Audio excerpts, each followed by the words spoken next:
से जंगल में एक शक्तिशाली शेर रहता था। वो बहुत ही गुस्से वाला था और बेवजह जंगल के दूसरे जानवरों को मारता और उन्हें डराता रहता था। जंगल के सभी जानवर उससे डरते थे और कोई भी उसके सामने जाने की हिम्मत नहीं करता था। एक दिन एक साधु बाबा का उस जंगल से गुजर हुआ। थोड़ी देर चलने के बाद साधु बाबा एक बड़े पेड़ के नीचे बैठकर ध्यान करने लगे।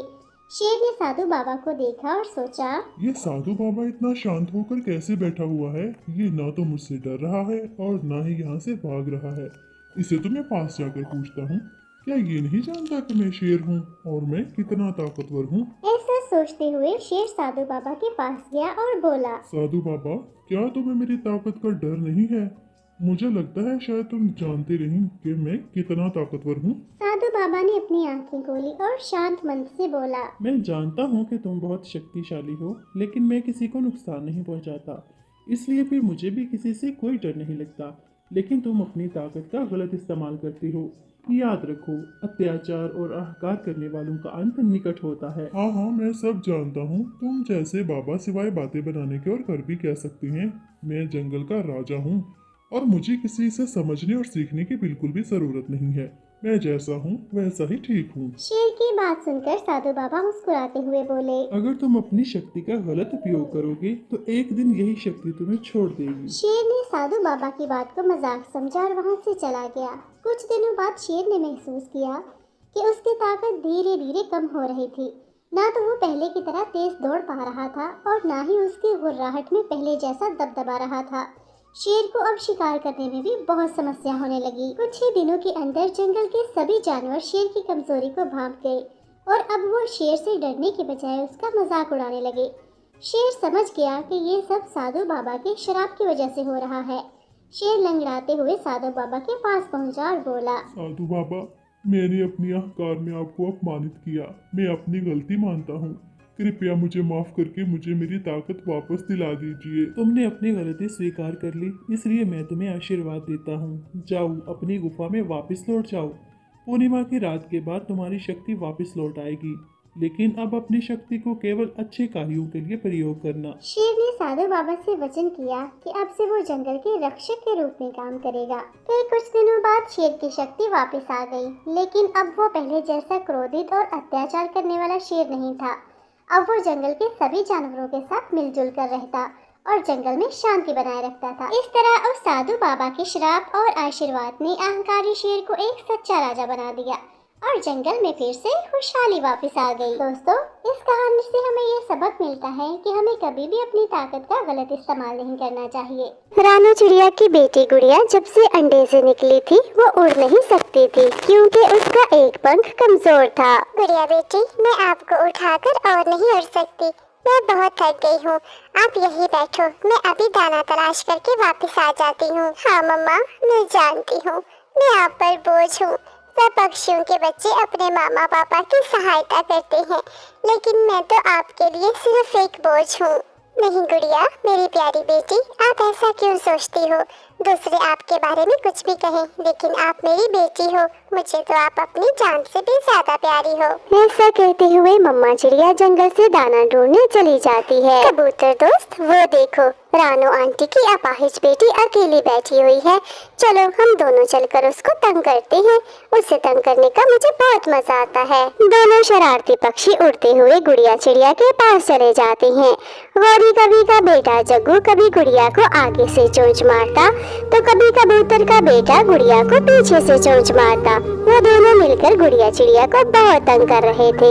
गुड़िया चिड़िया रोने लग जाती है। तुम दोनों यहाँ क्यों आए हो? तुम दोनों मुझे तंग क्यों कर रहे हो? जाओ तुम यहाँ से। क्यों जाए हम यहाँ से? हम तो नहीं जाएंगे। तुम्हें तंग करने का मुझे बहुत मजा आता है। लंगड़ी लंगड़ी लंगड़ी ये पाहिज, पकड़ सकती हो तो पकड़ लो। जग्गू दोस्त, वो देखो, पेड़ के नीचे कितने ज्यादा पत्थर पड़े हुए हैं। चलो इसे नीचे से पत्थर उठा उठा कर मारते हैं। फिर दोनों शरारती पक्षी जमीन से पत्थर उठाकर गुड़िया चिड़िया को मारने लगते हैं। एक पत्थर गुड़िया के सर पर लगता है और गुड़िया के सर से खून बहना शुरू हो जाता है। बेचारी गुड़िया तो रोने लगती है। रानो बहन, चलो हम थोड़ी आगे जाते हैं, क्या पता हमें इससे भी ज्यादा दाना मिल जाए। नहीं हरियाली, मेरे लिए इतना दाना ही काफी है। मेरी बेटी पेड़ पर बैठी मेरा इंतजार कर रही होगी। फिर मम्मा चिड़िया अपनी चोंच में गेहूं की बाली लेकर अपनी बेटी के पास आती है। हाय, मैं मर गई। गुड़िया बेटी, ये क्या हुआ? आपके सर से तो खून बह रहा है। मामा, वो दोनों शरारती पक्षी आए थे, उन्होंने मुझे जमीन से पत्थर उठाकर मारा, इसलिए मेरे सर से खून बह रहा है। और मामा, उन्होंने मुझे लंगड़ी अपाहिज भी बोला। गुड़िया बेटी, मैं इसीलिए तो आपसे कहती हूँ कि आप घर पर ही रहा करो। मैं आपकी वजह से किस किस से झगड़ा करूँ? सब आपको बातें करते हैं, जिससे मुझे बहुत दुख होता है। जी मामा जी, आप ठीक कह रही हैं। आज के बाद मैं दाना लेने नहीं आऊंगी, मैं घर पर ही रहा करूंगी। फिर मम्मा चिड़िया अपनी बेटी गुड़िया को अपने कंधों पर बिठाकर घर ले आती है। घर में अपना वक्त गुजारने के लिए गुड़िया चिड़िया किताबें पढ़ती रहती। मामा जी, इस किताब में लिखा हुआ है कि एक फूल ऐसा है जिसका रस पीने से पक्षियों के पंख ठीक हो जाते हैं। गुड़िया बेटी, जो किताबों में लिखा होता है वो सब सच कहाँ होता है? जब आप पैदा हुई तभी मुझे डॉक्टर कोमल ने बता दिया था कि आप कभी उड़ नहीं पाओगी। जी मामा, आपको डॉक्टर ने ऐसे बोल दिया, इसलिए तो ना कभी आपने कोशिश की और ना कभी मैंने उड़ने की कोशिश की।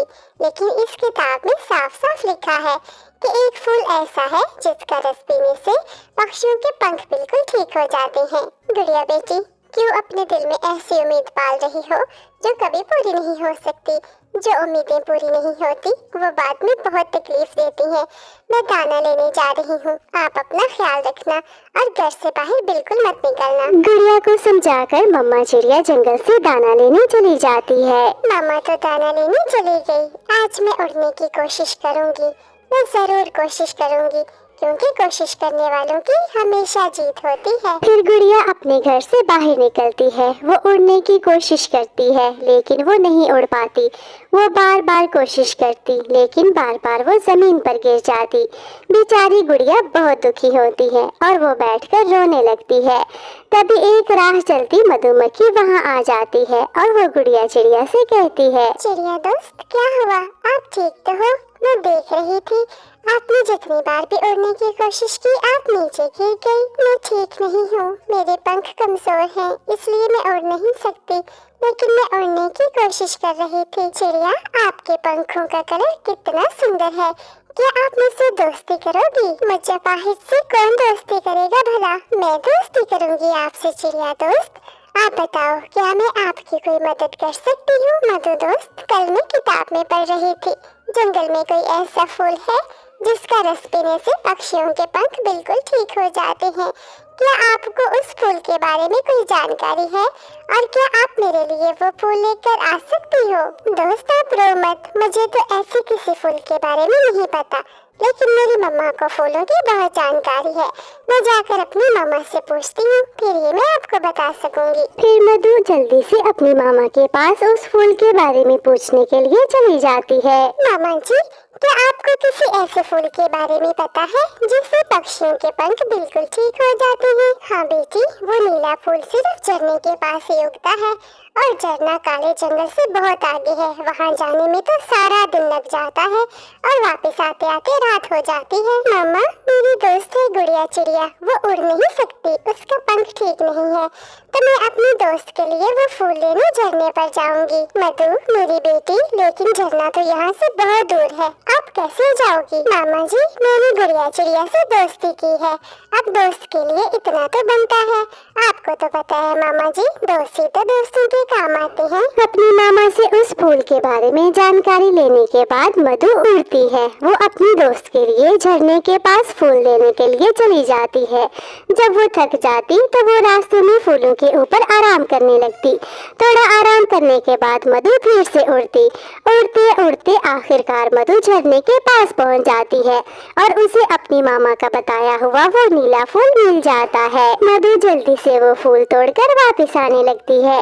वापस आते आते मधु को रात हो जाती है। रात के अंधेरे से मधु को बहुत डर लग रहा था।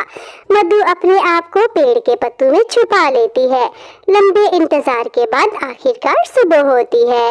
गुड़िया दोस्त देखो मैंने कर लिया, मैं झरने के पार से वो फूल लेकर आई हूँ। अब आप बिल्कुल ठीक हो जाओगी और आप उड़ पाओगी। मधु सच पूछो तो मुझे अपनी आंखों पर विश्वास ही नहीं हो रहा।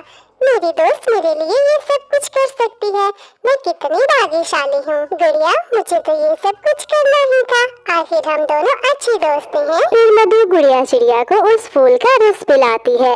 उस फूल का रस जैसे ही गुड़िया के मुंह में जाता है, गुड़िया के शरीर में नई जान आ जाती है। वो एक जादुई फूल था। मेरी दोस्त मैं अपने शरीर में नई जान महसूस कर रही हूँ और देखो मेरा पंख भी ठीक हो गया है। चलो हम हवाओं में उड़ते हैं। फिर गुड़िया चिड़िया अपनी दोस्त मधु के साथ हवाओं में उड़ जाती है। गुड़िया चिड़िया के विश्वास और उसकी दोस्त मधु की मदद से गुड़िया चिड़िया बिल्कुल ठीक हो जाती है। तो दोस्तों कैसी लगी आपको आज की ये वीडियो, कृपया कमेंट करके ज़रूर बताएं। आपके कमेंट और लाइक हमारे हौसले को बढ़ाते हैं। प्यारे दोस्तों इस वीडियो को लाइक करें, अपने दोस्तों के साथ शेयर करें और चैनल को सब्सक्राइब करना तो बिल्कुल भी नहीं भूलना। तो मिलते हूँ मैं आपको अगली वीडियो में, तब तक के लिए बाय बाय।